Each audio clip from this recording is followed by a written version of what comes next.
Hi, it's Mia. I'm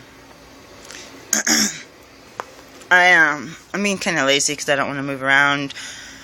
I usually don't eat or drink in here. I'm drinking my hot cocoa and I'm kind of mad because it's like dripping. Like, hello, this is why you're not supposed to eat and drink in here. And anyways, I like to see that. It's like a fake candle, like a battery-powered Dollar Tree candle. I like it. It looks better on this film than it does. It's more orange. My favorite color is orange. It looks more orange in real life. I need to get a paper towel. I have a class today and I don't want to go. I'm going to divide this into 2 videos because I might not publish the other one because I've written a short story about 14 years ago, and I have been repeating it, and I can't forget about it. It was kind of like a sci-fi short, and I tore it up to bits in my dad's garbage and threw it away. And my daughter's actually watching something. Someone just walked through a video game. I can't keep track if it's the same one. Hers is more about zombies and people living in the underground and having to go to school, and criteria on trying to get more light criteria on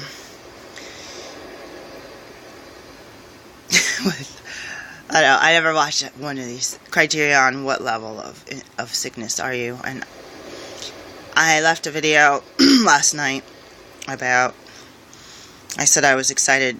I was going through some microbiology. I was excited to get to my spirochete page. So I'm in my mind, I'm like, alright, zombies, for me, it's like make-believe.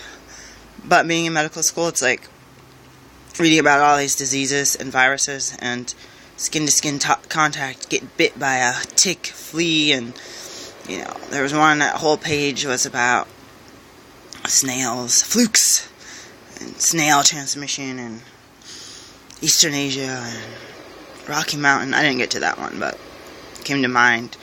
Rocky Mountain spotted fever, and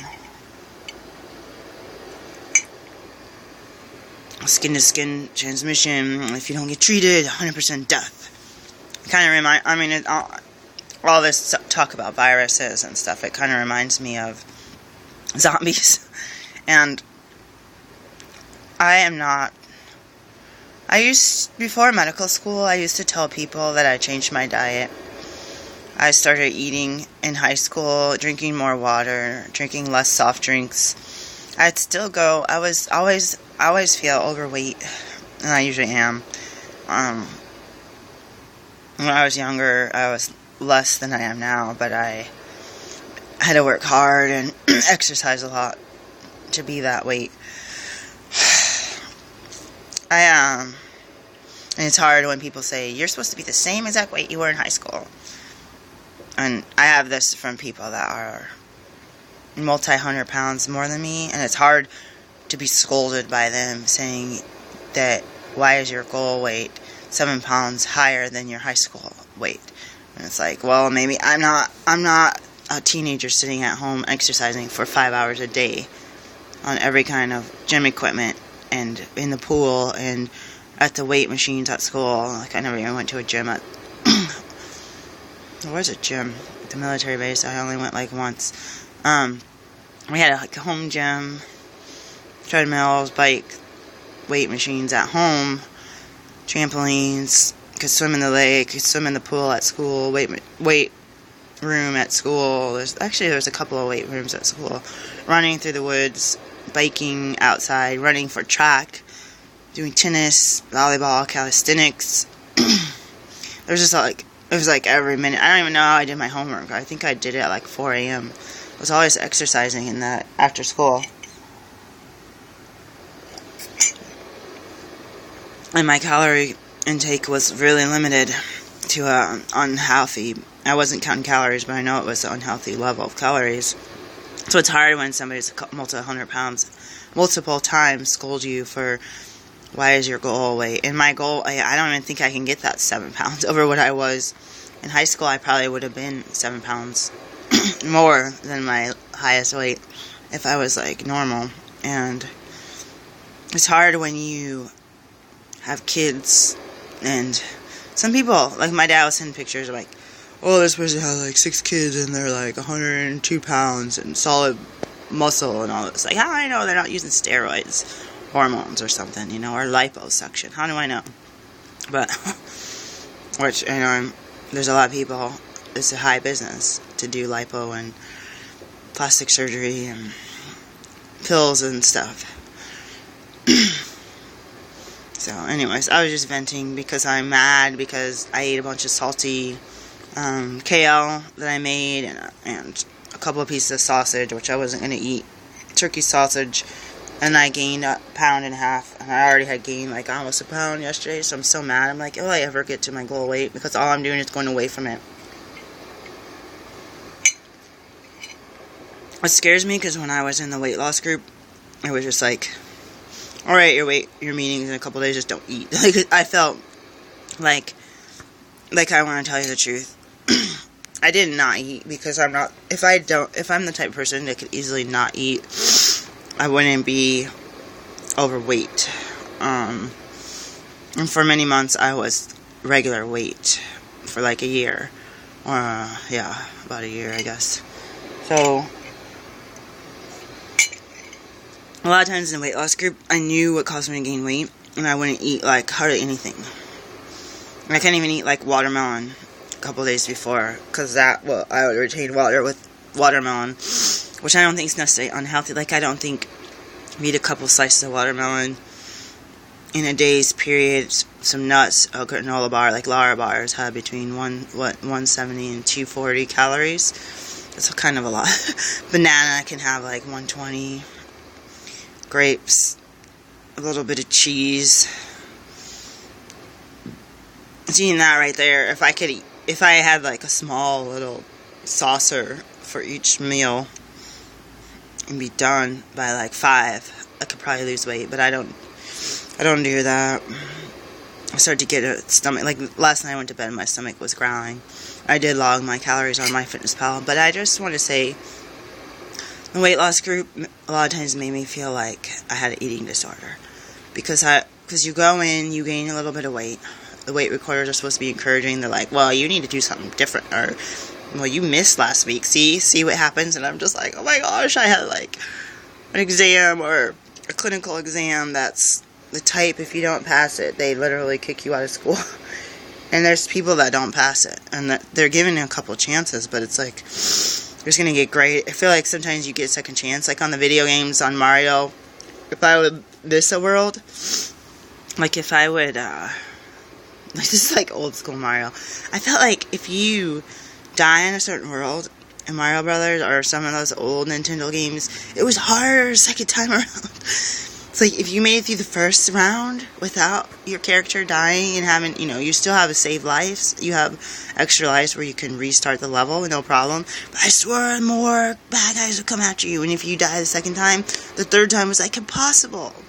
It's like warp zone me out of here because it's like the computer was keeping track of how hard they want to make it. See my other picture. This is my daughter painted the. I like her stuff because it like jumps off the. And this is a very low quality camera. It's better than my computer. I need my camera that my uncle gave me. It was his old camera. He gave it to me 4 years ago or something ridiculous.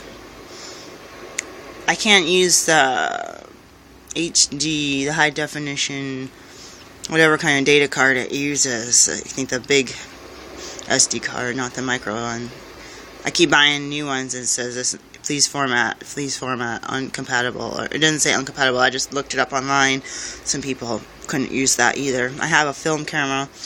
I have some film cameras for my kids. I should go take pictures of the sunset tonight. And then return them. Last time I returned stuff, it was like $20, $30 something for one set. Maybe double prints. It was like 20 something for just a single set of like 20 pictures. I was like, are you kidding me? Maybe I should get a dark room. I know how to do it. My dad had a dark room when I was a kid in the house. And he has a bag. He can do it. If you have a bag, you can do it and then have the dark room with the red light to do the film. That's for black and white. And then I did it in high school for projects, and then I went to the store with my dad to get the tools. He was going to set one up at home. I think he did, with the little black bag where you can develop it in the bag. I don't know how he does that.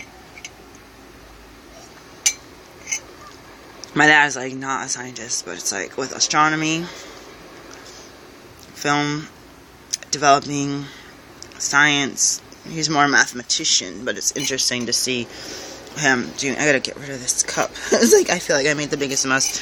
I'm just rambling on just because I drink chocolate. It makes me hyper. Makes me talk too much. I need to go to the store and I need to go to get home in time, get gas, go to school. Anyone who's a student, I don't know if it's anyone, but I go to medical school, which is considered a grad school. We started school back on the 1st of July, which was like last Monday, and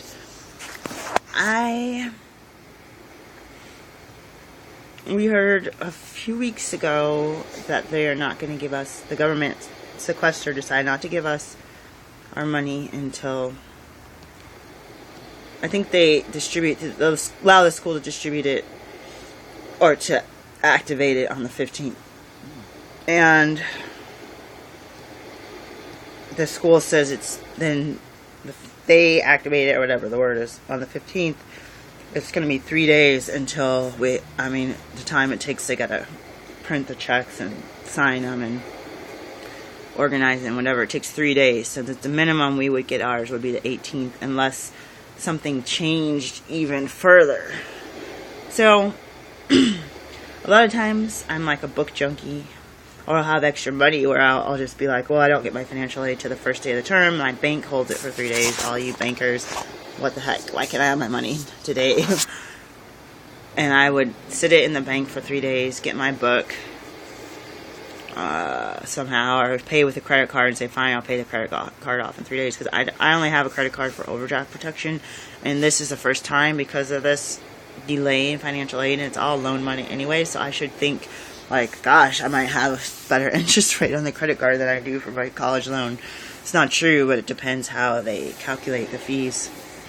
I got it for overdraft. I sent it in the mail. I didn't even want it, but I kept it just in case. And at my old university, state university, here where I live, they would give you your money 7, 10, 14 days in advance. It would be in an account that they had through a different bank, which actually stole all my money, which I was disappointed. I hate when that stuff happens. It's like, oh, I got $20 somewhere just in case I'm on the side of the road and need gas, And then you go to get your money, or say I'm going to write a check to myself, and it's like $0. They take it $5 a month or something, inactivity fee. I hate those things because they obviously don't send you emails and letters saying, oh, by the way, next month we're going to start charging you. They want your money. And you never, it's like with something like that, it's like, how do you know that I'm not going to have that bank be used again? And I think I had even at one point put some money with, anyways, who cares? I used to get the money 7 to 14 days, or sometimes probably even more, before school started. And at the university, there would be the books you have to buy. There was one small store that would sell a lot of used books that had a cheaper rate, but they didn't run out fast. And then the main bookstore, it was mostly just brand new books, or the new edition, which in the university, I felt like I didn't really need the new edition. Sometimes I feel like I took one class twice. I had some issues with my lab teacher, like perverse issues that I should have reported, but I didn't. In undergrad, both times I did undergrad, I didn't know you could report stuff. I didn't know you could have excused absences because people in your family, like your mom, dies. I didn't know. That's what ruined my career the first time. If I'd known I could have gotten an excused absence, I totally would have.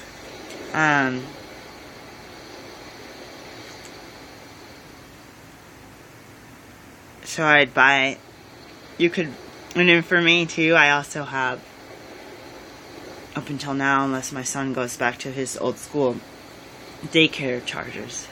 Like, at the end of the school year for me, or in a certain area, like every month you have fees for daycare or music lessons or art classes. Because I'm a parent, it's like a different type of money besides me wanting to buy books. I'm like a book junkie. Some of these books I don't even read. I show you some of my books. Some of them I do read. Some of them I read when I shouldn't be reading. Maybe I should be reading the teacher's notes. But I don't know. Sometimes if I do well in the class, I feel like maybe I needed to take it from another perspective, you know. And I would have, up until this year, I had daycare fees. So like every year at the end of the school year, you would have to pay for next year's fees in advance, or they will give you opportunity to pay like half price sometimes for like something from next September. They'll let you say, if you pay in full now, you get half price. And I'm like, okay, thinking of the future and how little money we have, I want to do the half price. I would scramble up the money. Same with music. They're like, oh, I mean, if it's something stupid, you could save 10%. Since the recession, whatever, 2009, I don't see that half price thing going around like crazy like it is now. But I would be like, see 10% or say 20% or something. It's not that much, but it's like we're scraping the bottom of the piggy bank all the time. So 10% is better than paying 100%, 100% of the total. So it was a shock in the end of last term. This is the first summer I've gone to school. Usually, I make arrangements. You're not allowed to save your financial aid money. If you have excess, you're supposed to give it back by law to the school. At least that's what it says in the fine print. And what's hard is, I mean, in the summertime, there's still elective classes, or if you're not getting half-time, you have to pay out of pocket. Or there's, I mean, even at the, I mean, it's not for the school year. Once summer starts, I guess that's what they mean. If you have anything in your bank, you're supposed to give it back to them. But you already been charged 7.9% interest on it. It seems kind of strange just to give it back, which probably is wise to give it back. But somehow, I mean, like if a relative gave me $20-$40 for a holiday, I could set it aside. And that would be my light bill. But a lot of times I just pay the light bill, pay the gas bill. I don't always. Sometimes I pay the internet. Internet and phone is $120. It's stupid. We don't have cable or anything. But nobody has a landline anymore. Lots of people have them, but they're like older. My age or older. Like someone my age with kids are older. Usually any of the young people, a lot of young people moved from out of town, or they move from place to place all the time. They just have a cell phone. I don't mind talking on a landline. I was reading more on electromagnetic frequencies, and I'm like, alright, I'm gonna sleep in like a lead bedroom. I was like freaking out about, because I swore I counted 14 power lines right outside my kid's window. And if you go 0.1 mile up the street, at the gas station, there is like a transfer station. I don't know what you call it, where you have all of the, maybe I'll post a picture of it. We'll have all of the power lines. And we don't have those big overhead power lines with the huge, like, don't fly helicopters around this area thing. My mom was really sensitive to those electromagnetic fields. This is before all of this. People were talking about the Faraday cage and the preppers and all that stuff.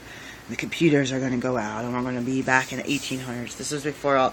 So my mom we'd always be driving everywhere between Michigan and Ohio and in between, and she'd be like, oh, like, those power lines give me a headache. Like, she'd be all freaked out. I was like, what? Power lines, headache? And I was like a smart kid, and when my mom would say stuff, it was normal. It wasn't abnormal. It was just like, oh, interesting, okay. Just like drinking iced tea made you have to go to the toilet. It's like, well, one cause and effect. Okay, we'll move on. I just like watching the scenery and watching cows and horses out my window. I was sitting in the back seat all the time until I was a teenager.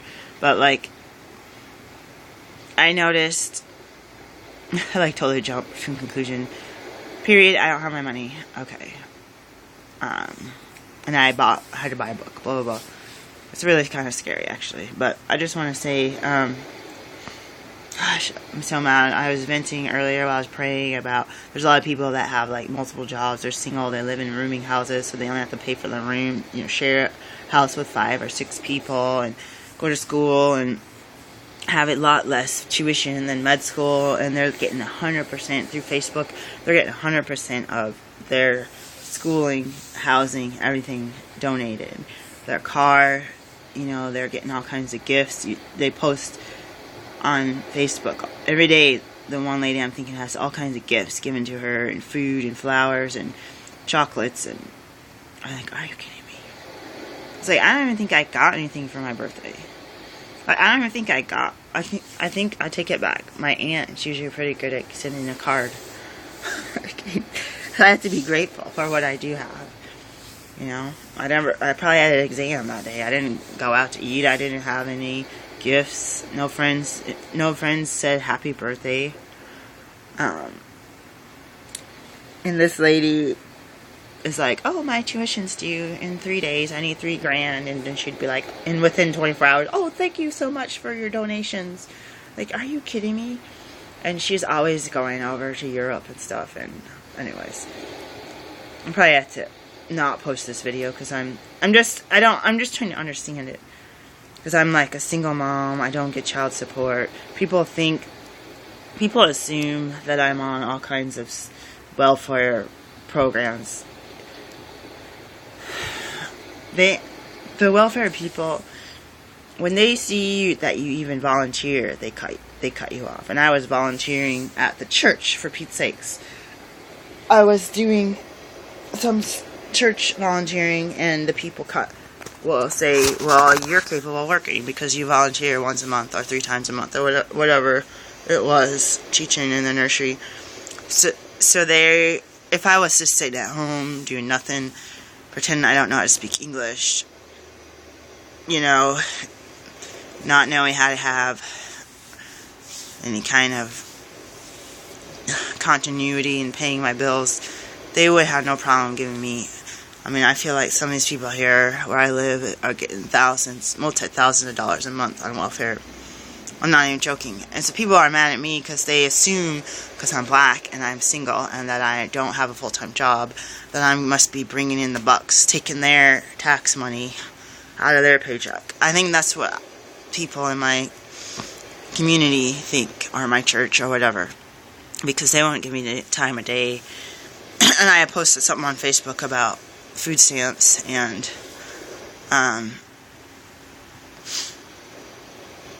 people were like, oh, I'm about to use food stamps. And I know they're thinking, oh, this lady is like complaining because of food. And it's like, the thing was, the students that I knew that were single, they were getting like almost $300 a month for one person in food stamps.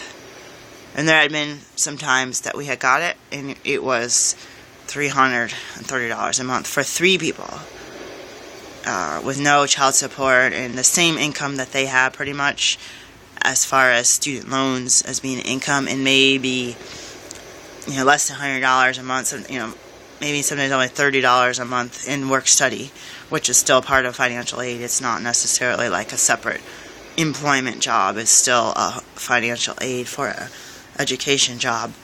So it was, I was more, and I wasn't even venting about the people, and sometimes it's like, the people that were talking garbage about the food stamps and stuff were saying, oh, someone came in and bought a steak and a lobster tail with their food stamps, and they were mad, and they're like, we're feeding our kids rice-a-roni every night, and it's like, all your kids have like ADHD. It's like, maybe you should be feeding them steak and lobster tail. At least it's like real food, not super processed MSG, like in my mind. But it's like, oh, this family came in, or they were Mexican, and they came in and they had like 13 kids and like 6 adults, and they were buying steaks with the EBT food, and this is not fair, this is my tax money, get a job, and all this stuff. But my point, I had said one time, was you don't know who's capable of working, who gets food stamps, and that they will get. I even called DHS once, and I had said, it's weird, I had got a couple of dollars of food stamps. We were homeless or whatever, and it changed, and we got a lot less. And they go, yeah, I don't know how the numbers work. Sometimes it just comes out that way. She was like, I've had an experience in the past where there was like a married couple, you know, and we had got a few dollars, like $40 of food stamps when I was with my ex, we were both working. So, I mean, they could, if you qualify, they could give you a minimum of $10. So that family that came in, maybe they only had $10 a month of food stamps, and maybe they all worked. Maybe, you know, maybe those kids' parents were teenage pregnancies or gangbangers that went to jail, and they decided that they're going to raise, 14 kids between 4 adults. You don't know the situation. And maybe they're foster parents, and maybe they work full time and had to pay daycare out of pocket. I mean, I had to pay daycare, like, for a young kid, it could be, back then, 10 years ago, it's like $800 to $1,300 a month. So you don't know the situation. They could just have been scamming the system. But yeah, I had called them, and they had said, well, it's weird. Sometimes we have a married couple, and they, one of them works or something, and say the wife gets pregnant, and then when the child is born, for some reason, they'll get like 50% less food stamps. They're like, we don't know. The numbers just turn out that way. So it's hard. You would think it was hard, but it's hard. Sometimes the families that complain, they have all their relatives in town. They have people babysitting their kids. They have grandma, great-grandma. They have aunts and uncles. They have cousins. The aunts and uncles are their siblings. They have cousins that are teenagers that can come over and babysit so that the couple can go out.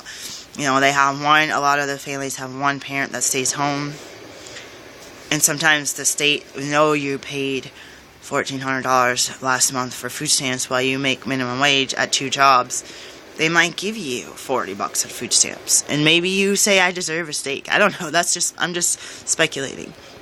But in my situation, the students will get 3 times more food stamps than families with single parents.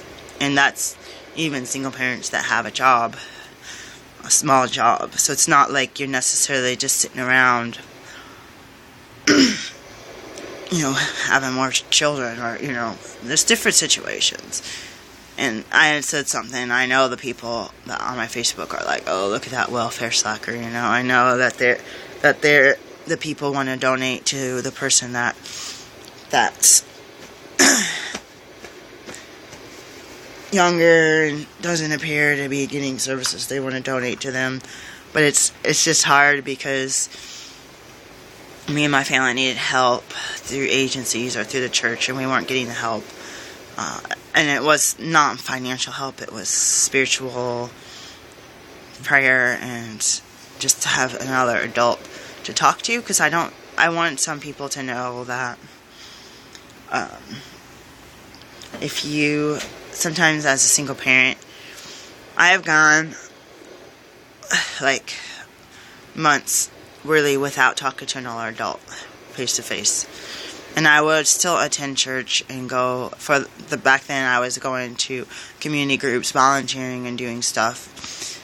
And, having like really structured groups, volunteer, I don't know what to call it, positions where, had to vote for things. And one person talks at a time, and, they last 3 or more hours. And I dragged the kids to a lot of my time. I was trying to make sure that those are kind of cozy days, having a bag full of toys and coloring books and stuff for the kids to play with. I had to learn the hard way that they need to eat or they're going to be really restless.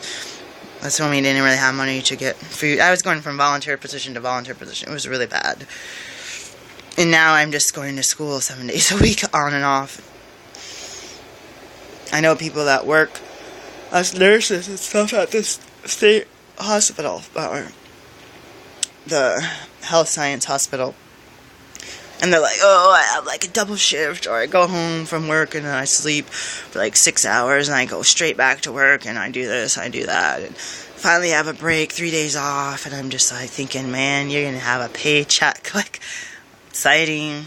And it's like you're working so much, you don't have time to, and you have a basic apartment, you don't have time to go shopping. That's what I liked about being at work all the time, was I didn't have time to go buy stuff or think about stuff to buy. I had time to like come home and sleep. So I'm just rambling on. I'm venting a little bit, and I'm not trying to be venting, but there's something, it's hard when you hear the same people say they don't have time or anything to even talk to you about or to pray with you about a certain situation. It's really hard to hear them say they don't have time, you live far away, and it's hard to see the same people get donations for tens of thousands of dollars and travel around the world to go pray for some other person, some other stranger. And my friend who makes me mad, she was like a Christian, she said, well, I hear every few months you have some issue going on with your kid. It's usually the same issue. She goes, I'm tired of hearing it. It stresses me out. It wears me out and all this stuff. And I was like, I don't really talk about it because I know that people don't understand, and that I've gone to counseling and they told me that I was stressing them out and to not talk. And these are like therapists. I'm like, how are you supposed to? And you're basically telling them how your life is going. And if I was struggling, it was nice to talk to another adult, and they'd be like, no, please don't talk about anything. Plus, I'm on my way to Hawaii tomorrow for 2 weeks. Don't ruin my vacation because I even had the school counselor at my kid's school tell me how he doesn't envy anything about my life. It was like not very encouraging.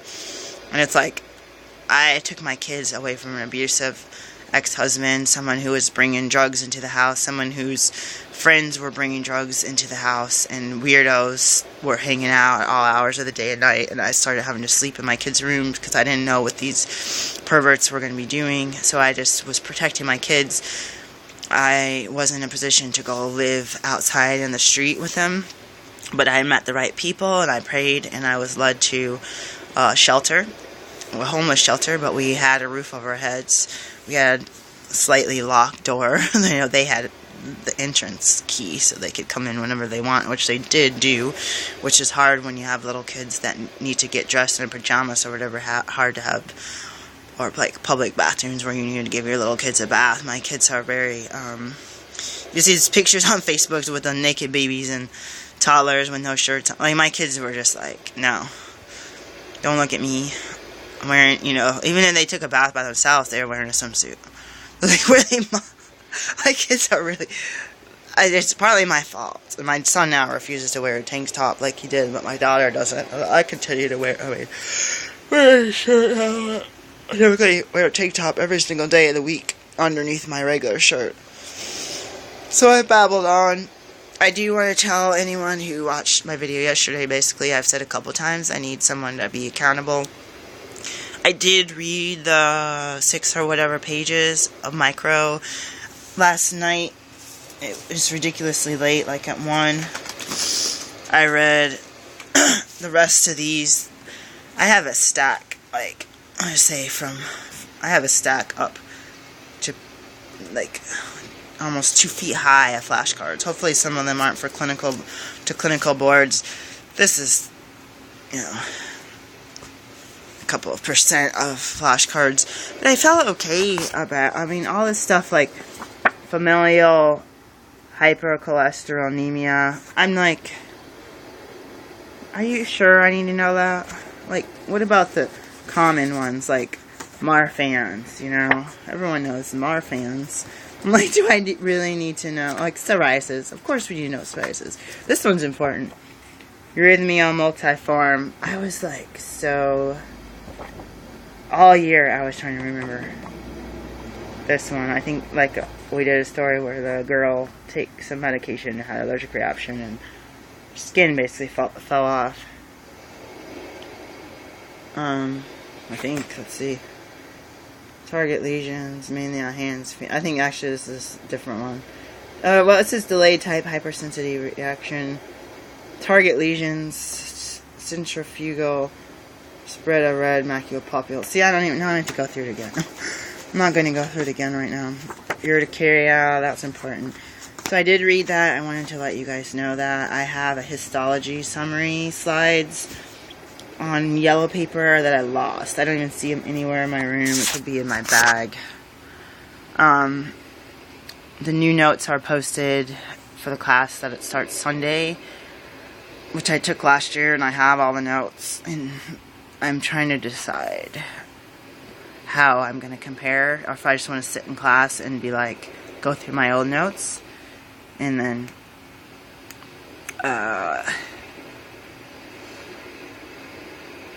just compare it, and if I need to print extra pages, do it, and if not, let it go, you know. And I have been doing mind maps. I slacked off towards the end of the year. I've been doing mind maps. I don't always read them. I was trying to tear them out. I was like, had every class and everyone. Maybe I should do something different.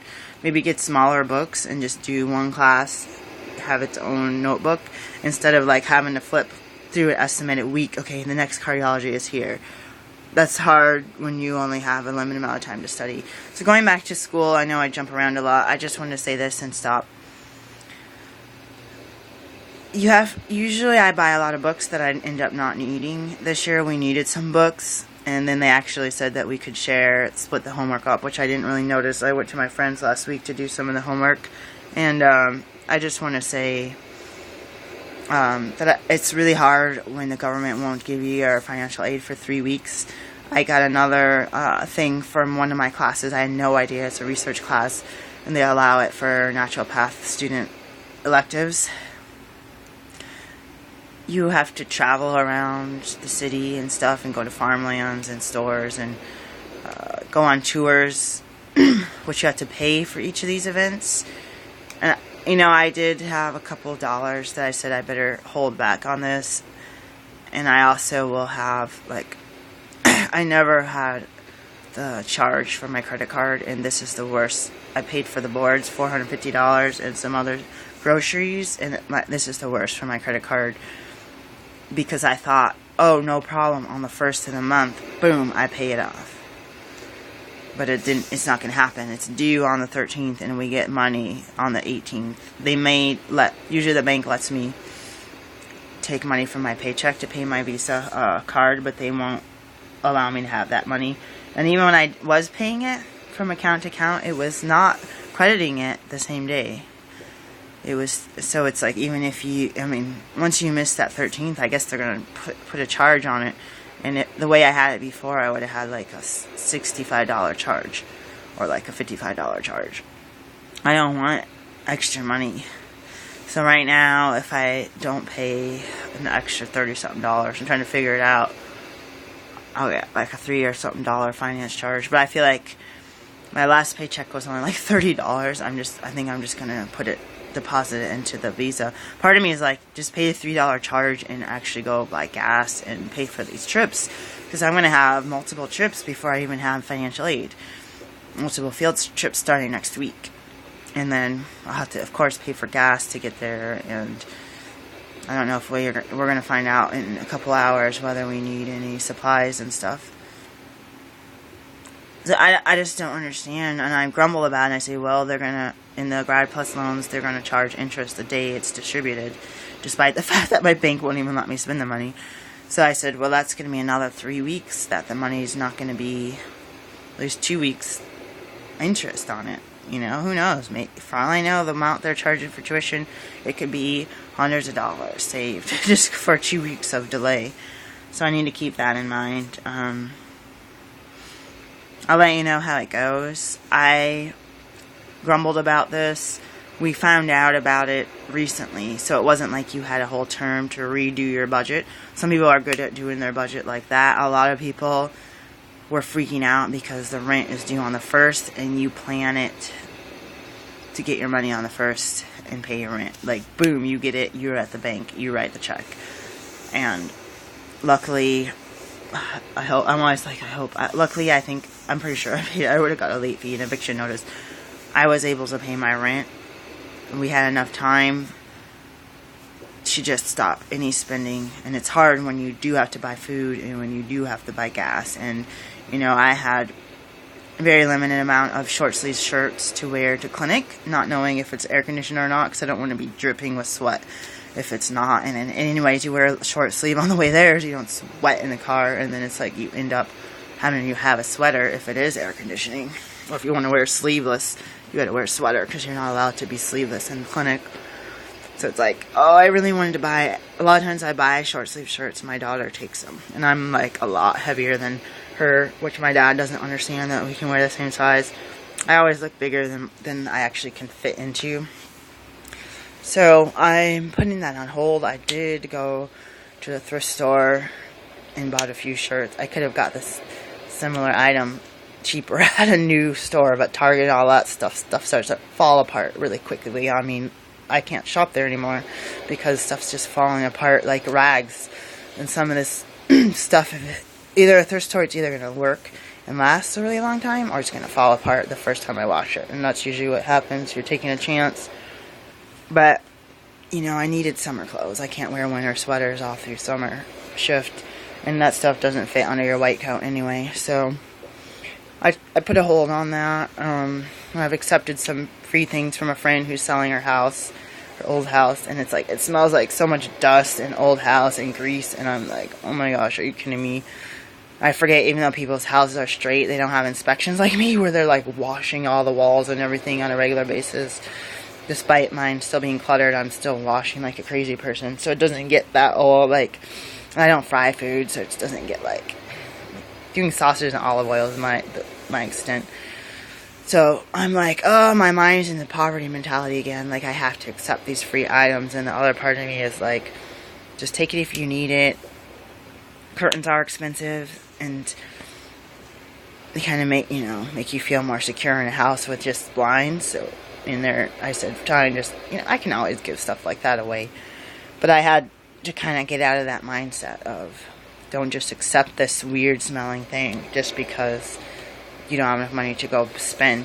One curtain in the rod and all that ends up costing like $100 on discount or $50 or whatever, which I don't have the money for right now. So that's where I am right now. I'm doing what I can to be wise, yet not going so crazy that I hold on to every penny and then burst and go buy something stupid like an outdoor pool or some stupid thing like a little kiddie pool, which we're not allowed to have, so I'm not going to do that. But bocce ball or something, they were selling it for $90 on one website, or one flyer. They were selling bocce ball for $90. I was like, are you kidding me? I'm not going to buy that.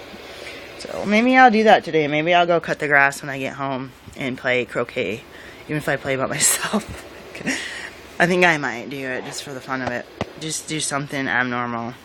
So yeah, that's where I am. I have to go to the store like now in order to get back in time to drop this stuff off and get to school for 3 hours. I'm dreading it. I'm almost at the point where I want to drop it, but my daughter's like, farms, food co-ops, you like that stuff, Mom, so why drop it? So for accountability, whether you guys even watch this whole 45 minutes of me rambling on, for accountability, I just wanted to say, here's some more light. I want to skim through the histology notes. They're kind of more of a simple packet, not a PowerPoint presentation. And there was an immunology packet similar to that. There was a histo one, and there was another small section. And it's one of those things where it's like, I don't just sit there and memorize it. It's like skimming it. I hope that I can recall it during the test. It's one of those things I think he said last year that they may ask 1 or 2 questions on, move on. Don't spend all day on this. You need to know another bulk of questions. And I did read in his notes that on the part of the questions that they do count and don't throw out, you do need 75. So that's good for me to know. I thought it was like 60 or 65, but because like I could get I could get 85% of the questions right, but they'll rate them, like certain ones they'll find less relevant. They'll grade it as a 1 versus some other question they'll grade it as a 5. Something that's more relevant. So I need to make sure this is going to be my test to pick out what's more relevant clinically and what every med student should know. That's important. and what stuff is just kind of like nitpicky, or which is the stuff that I prefer to do well on, the nitpicky, really complex, what's that weird bone somewhere random in your body that no one even heard of.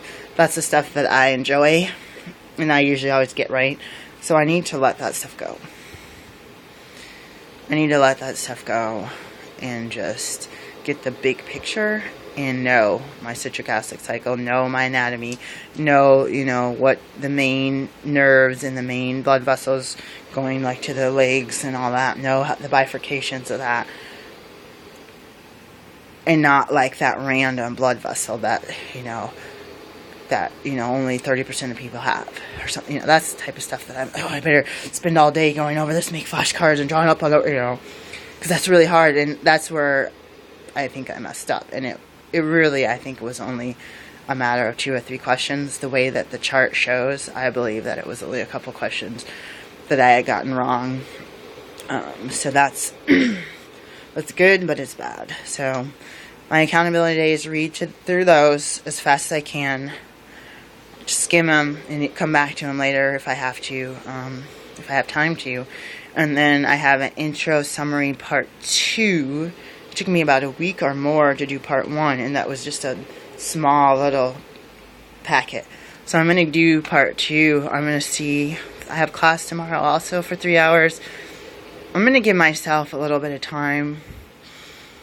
I think I'm going to give myself till tomorrow bedtime to get through that second pack. Considering it took me a week to get through the first one, that would be a miracle if I can do that. And in between, I'm going to go ahead, I'm going to rubber band these off, sticky note them, say that I completed it yesterday. And I'm going to grab just another basic stack. I did that for pathology last year for that section of tests. I did pretty well on. I had more recently taken path, and including micro. I felt like that really helped. I had just completed micro right before boards.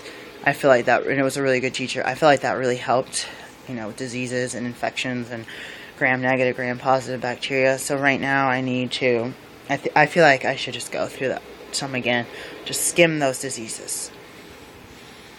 And know just the basics about them and not get nitpicky about it. If I have time, if I miraculously have a week where I can lay back and do that.